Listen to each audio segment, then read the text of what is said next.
Hello students, तो चलिए आज हम लोग शुरू करते हैं क्लास 10 के एक्सरसाइज 3.2 का क्वेश्चन नंबर 1, जो कि है solve the following pair of linear equations by the substitution method.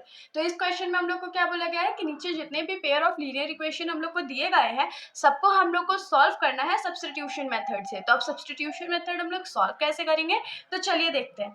तो इसके अंदर हमारा पहला क्वेश्चन क्या है, x plus y is equals to 14 है और x माइनस y कितना है, तो 4 के बराबर है। तो क्या करते हैं हम लोग, फर्स्ट इक्वेशन को इक्वेशन नंबर 1 मानते हैं और दूसरे इक्वेशन को इक्वेशन नंबर 2 मान लेते हैं। तो यहाँ से हम लोग क्या लिख सकते हैं, चलिए हम लोग क्या करते हैं, इक्वेशन नंबर 1 से x का वैल्यू निकालते हैं। तो फ्रॉम इक्वेशन 1 क्या है, तो x plus y is equals to 14 है ना।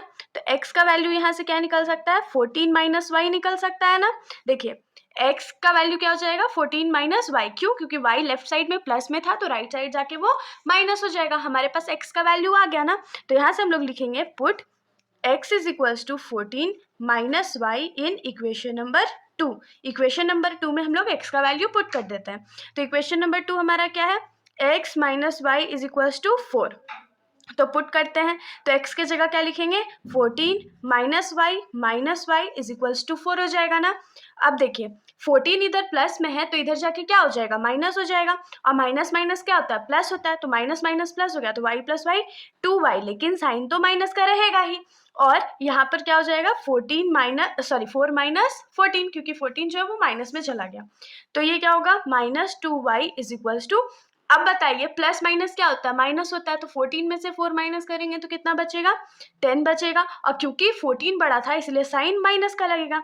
तो ये माइनस और ये माइनस कट गया, तो हम लोग के पास क्या बचा, 2y इज इक्वल्स टू 10।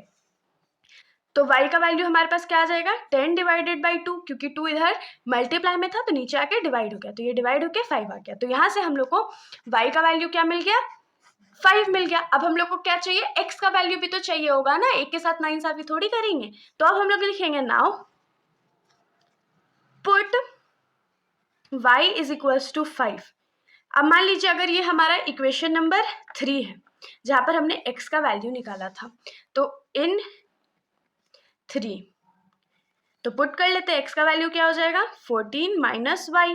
तो x इज इक्वल्स टू क्या हो गया, 14 minus 5 which is equals to 9। तो यहाँ से हम लोग को x का वैल्यू क्या मिल गया, तो 9 के बराबर मिल गया। तो therefore x is equals to 9 and y is equals to 5। तो हमारा जो सब्स्टिट्यूशन मेथड था यही था। होप सो आप लोगों को समझ में आया होगा। चलिए अब हम लोग आ जाते हैं इस क्वेश्चन के सेकेंड पार्ट पर। तो इस क्वेश्चन के सेकंड पार्ट का क्वेश्चन क्या है, तो पहला इक्वेशन हमारा है s minus t is equals to 3। इसको हम लोग इक्वेशन नंबर 1 मान लेते हैं। और ये s by 3 plus t by 2 is equals to 6 है, इसको हम लोग इक्वेशन नंबर 2 मान लेते हैं। तो ऐसा जरूरी नहीं है कि हम लोग किसी एक वेरिएबल का वैल्यू इक्वेशन नंबर 1 से ही निकाले, 2 से भी निकाल सकते हैं। लेकिन क्योंकि इक्वेशन 1 से निकालना हम लोग के लिए इस क्वेश्चन में ईजी है तो हम लोग इसी से निकालेंगे। तो हम लोग यहाँ पर लिखेंगे फ्रॉम इक्वेशन 1 से हम लोग को क्या मिलेगा, s minus t is equals to 3 है। तो s का वैल्यू हम लोग यहाँ से क्या निकाल सकते हैं, 3 प्लस टी। क्यों, क्योंकि t जो है वो लेफ्ट साइड में माइनस में था। इसको इक्वेशन नंबर 3 मान लेते हैं। तो अब लिखेंगे now put s is equals to 3 plus t in equation number 2। s का वैल्यू जो 3 प्लस 2 है इसको इक्वेशन नंबर 2 में पुट कर देते हैं। तो इक्वेशन नंबर 2 क्या है, s by 3 plus t by 2 is equals to 6 हो जाएगा।